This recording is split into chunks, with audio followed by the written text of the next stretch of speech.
ACMI is not only needed to support the seasonality, it's also needed for shortages of crews, late aircraft deliveries.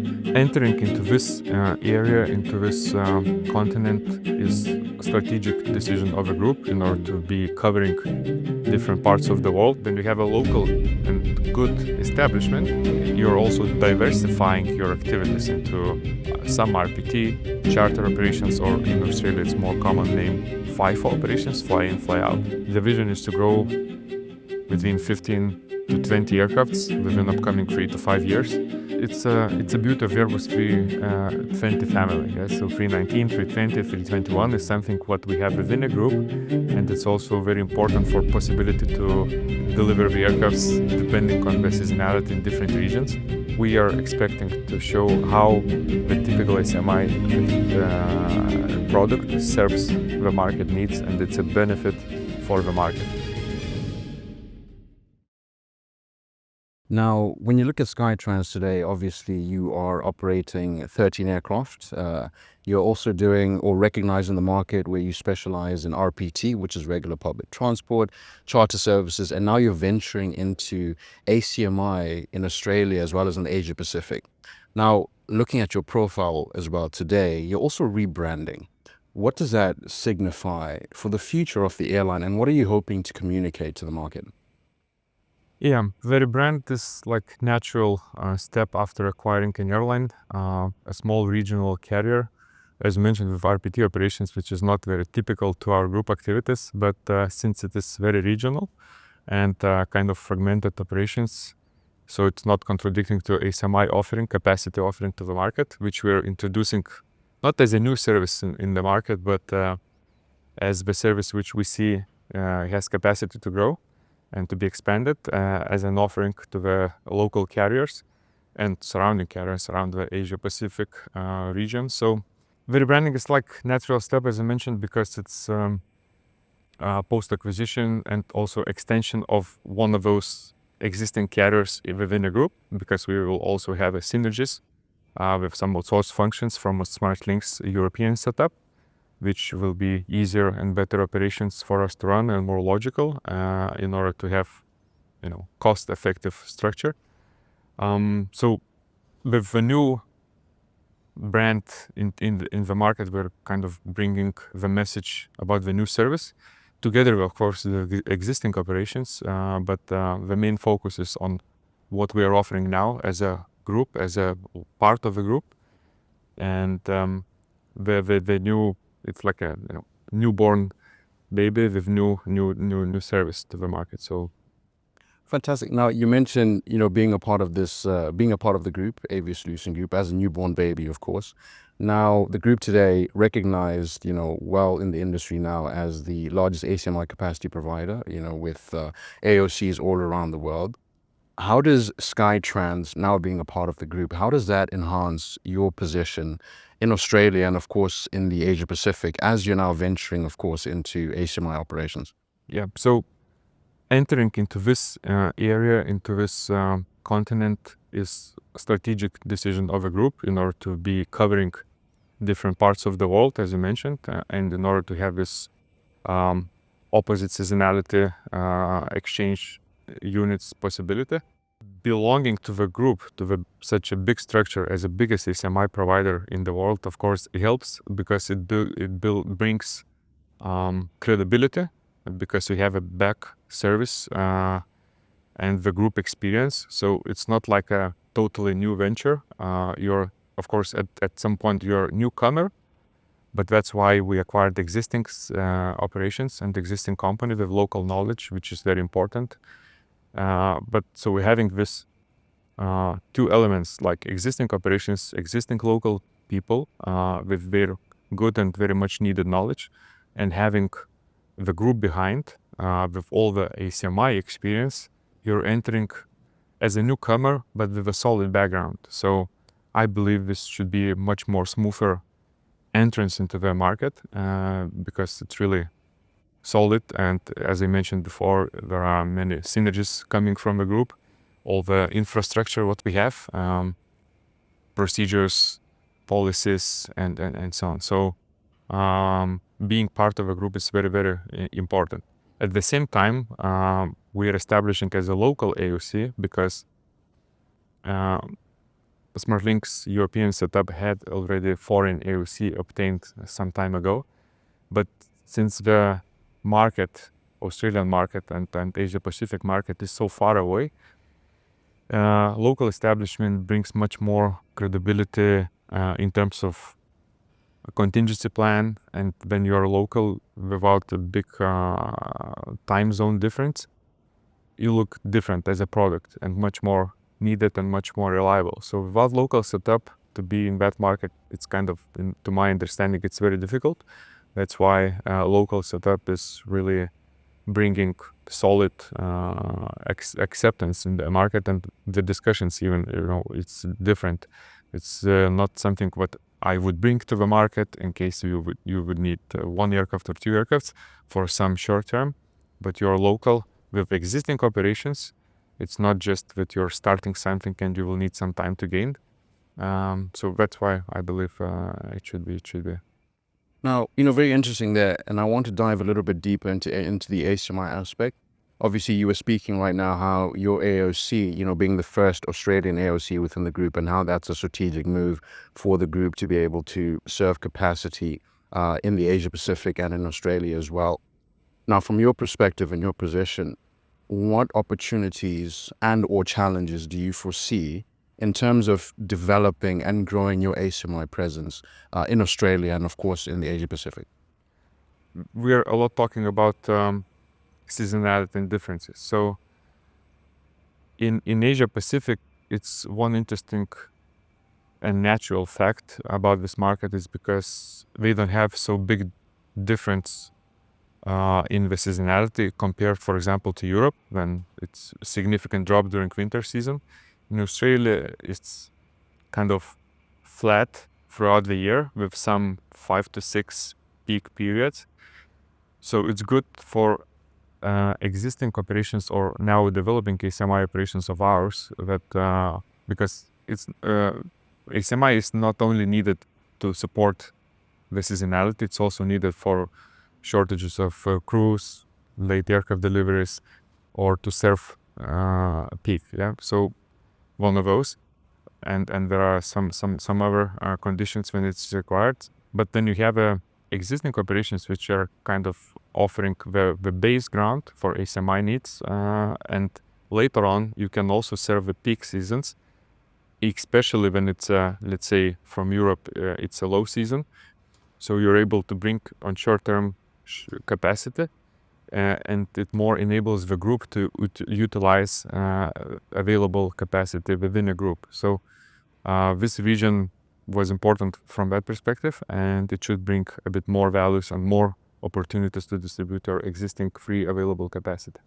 Quite interesting again. And now the topic of seasonality, as we all know, is almost synonymous with ACMI, right? There's a lot of influence in ACMI operations. Seasonality has a lot of influence on ACMI operations. Now, you've spoken about it on a larger macro scale, but looking at the micro scale for Skytrans and obviously your rebranded airline, how will ACMI influence your passenger and cargo services? Passengers will not feel bigger difference. We are continuing with existing operations, serving regional markets, and a bit developing in important way. I mean, sustainable way, that operations would be sustainable, not loss making, and offering or making better service to the customers, while the company and the airline is in general developing and growing. This is also a good opportunity to increase your service level in general. So with induction of ACMI services, the existing services, we are also willing to bring a bit to increase the level of quality of the way you serve your customers. Also, we are aiming to bring a bit more cooperation with some other carriers, and to offer even more services to our existing customers portfolio. So it's complementing each other. That's why I said when you have a local and good establishment, you're also diversifying your activities into some RPT, charter operations, or in Australia it's more common name FIFO operations, fly in, fly out, and introducing another pillar of activities, ACMI.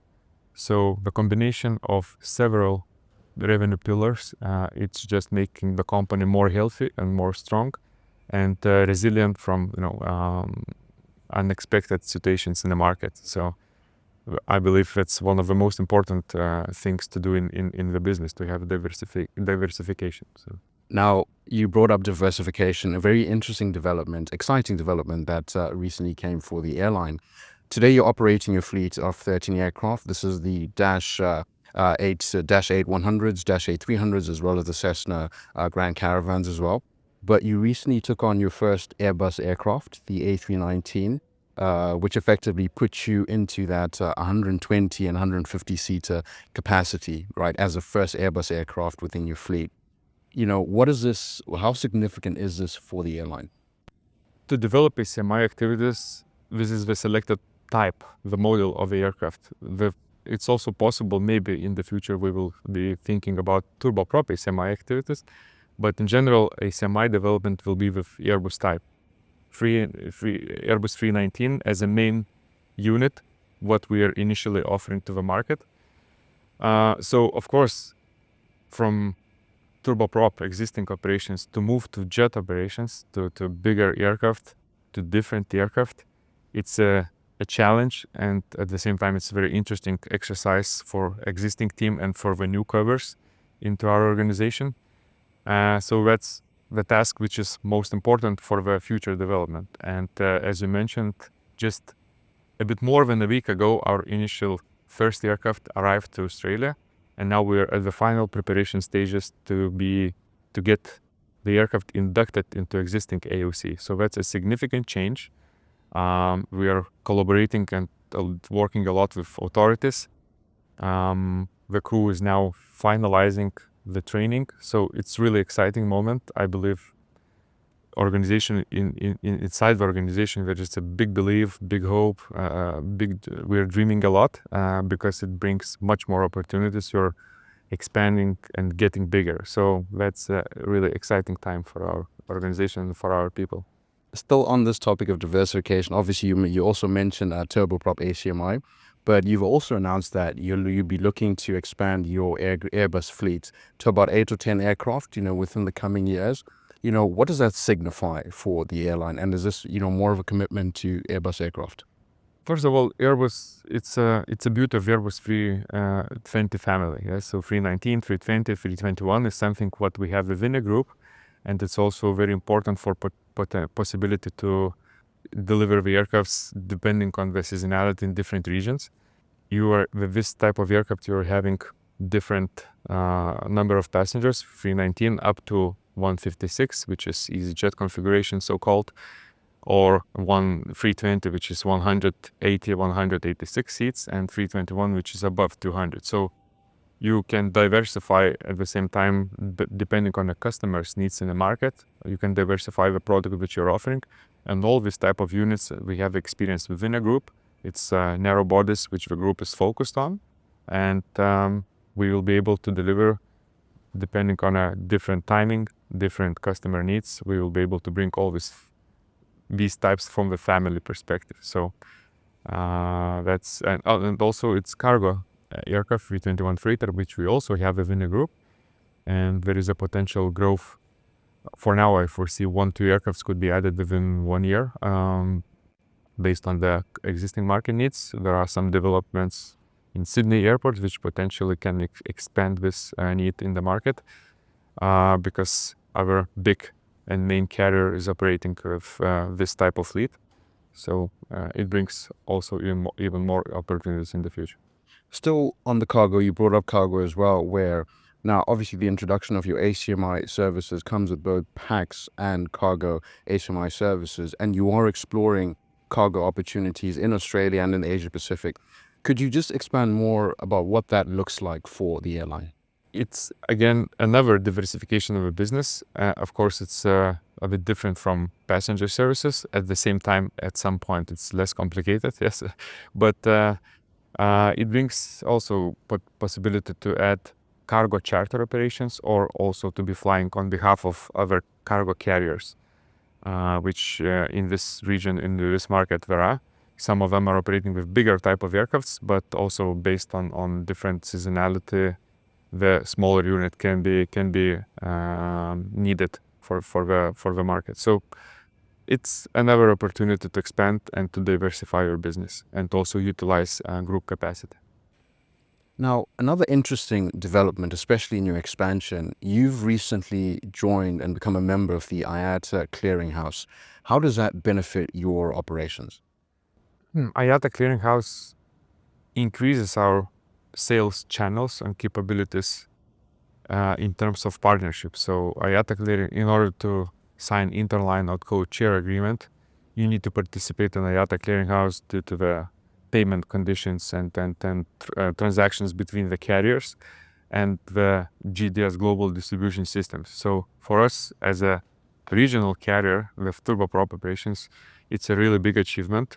We invested into that in order to offer even more to our customers from potential development in terms of partnership and interline or co-chair agreements with existing carriers in Australia or around Australia. So this is really exciting, another exciting milestone which we achieved on the way of our bigger and future development. Another topic, which is regional connectivity in Australia. Now, Skytrans does have a stronghold in terms of regional routes within Australia as well. How do you plan to ensure your continued service to these remote communities while also handling and balancing growth internationally? We are operating RPT services not within Australia, but more on the northern part of Australia, in far north Queensland region. So the existing operations, of course, Airbus type and turboprop, it naturally, there are a bit different pilots, different types. So existing business and existing operations are continuing on the path which we are going now, and we are always looking how to support that service, where to continue operations, where to increase frequencies, and how to cooperate with local communities in order to assure the connectivity for them, which is important. And Skytrans historically was present for quite a time, and local communities knows this brand as a carrier who is assuring that. That's important, and we're keeping it. The other operations with Airbus type, it just expand our operations and adds additional services to what we're offering, not to the passengers directly, but to our market participants. And the operations, it will be not international, maybe I would say even more domestic, depends on a customer's needs, but there are routes which in general in Australia where connectivity is very much needed, yes, because it's all around the border, the airports and where people are kind of living. An interesting aspect, collaboration, not competition. Now, when you look at Australia's market today, you do have, local carriers such as Virgin Australia, Jetstar, Qantas, and you've mentioned that you don't compete with these local carriers. How do you maintain this balance as you're expanding your ACMI service portfolio? The carriers which you mentioned potentially are our customers because we're offering capacity. This is ACMI activities. So we are not selling tickets, not competing on the routes. We are potential solution for them to solve those various and different needs. So that's why I said it's not about the competition, because we are offering a product to them, not to someone else. In ACMI activities in itself, there are some other carriers who are doing charters and ACMI activities. But again, what I'm saying is not very direct competition, because we're coming into the market with a bit different product, which is, as you mentioned, between 120, 150 seats. So it's between Airbus A320 and Embraer E2 or Fokker 100, which is perfectly serving the market and also offering potential growth from 100 passenger seat on RPT business to grow to a bit higher level, but not maybe some of them is not in the need to have 180 seats. And at the same time, the market in Australia is some of the carriers are acquiring or inducting Airbus 220 operations, which is in terms of a seat capacity pretty much equal to what Airbus A319 is offering. So that's again good offering to the market when we need a potential change, a capacity due to base maintenance activities on Airbus 220. We can offer the same capacity or similar capacity with our product. That's why I'm saying it's not very direct competition. It's supplementing the existing market capacity offering, existing market offering. We're adding additional product which would be in between of lower and higher seat capacity aircrafts. Now, if we take a step back from the market, how does Australia's market differ from other regions where the group, Avia Solutions Group, operates in? One of the differences, seasonality effect, which I mentioned, is a bit different compared to Europe, let's say. Another that it's very distance market. So the local reliable and strong presence is very much needed because you're surrounded by ocean and surrounded by neighboring island and island carriers. So I'm calling it as a community. All this Asia Pacific region is really I was participating in some conferences. It's really like we're acting like a family, supporting each other, trying to cover in case someone has AOG situation and so on. So different seasonality, community, and quite relatively big distance from the other markets. So maybe that's the main differences. And it's quite strong market itself. Within Australia, it's over 150 million passengers a year, combined all airports, which is a relatively high figure. Also New Zealand close to the market. And as I mentioned, other neighboring islands, which also brings a lot of tourists from Australia to the islands. So it's really interesting market. Now, if we look at 2025 and of course the years that are to come in the future, what are some of the goals that are on the airline's horizon and on your horizon as well? It's about planning to have a big vision and to have milestones on the way. So step by step, as I'm saying, the vision is to grow in ACMI business and to have a sustainable operations in terms of the volume, in terms of the size of the fleet, which is important in order to reach break-even point and to be sustainable from the operational point of view. So the vision is to grow within 15 to 20 aircrafts within upcoming 3 to 5 years, to become a reliable and trustable ACMI provider, capacity provider to the market, to be IOSA certified, to have ETOPS ETOPS operations, which is also available only certain time of actual operations when you're adding a new type.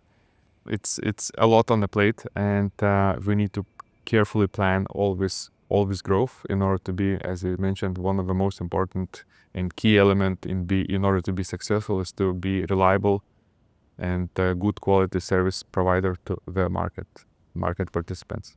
One interesting topic that you brought up is that the aviation ecosystem in Australia is a very interconnected community where everyone is collaborating with each other in one way or the other. Now, for the airline, what impact do you hope to have on Australia's aviation ecosystem as well as the ecosystem in Asia Pacific? While offering independent and focused ACMI operation and possibility to the market, which up till now was offered in a bit different way, because we are now offering typical ACMI operations, short-term, long-term, mid-term contracts and solutions for the carriers. The ultimate goal is to show how good it could serve their needs, how beneficial it is from the cost perspective to have this coverage, and in order not to have too big fleet or to have to sign too long leases just for some needs or short-term needs. So we are expecting to show how the typical ACMI product serves the market needs, and it's a benefit for the market. So having all this community in mind, that's the ultimate goal, to become a friend and as a reliable solution for them for whatever need they would have in terms of capacity.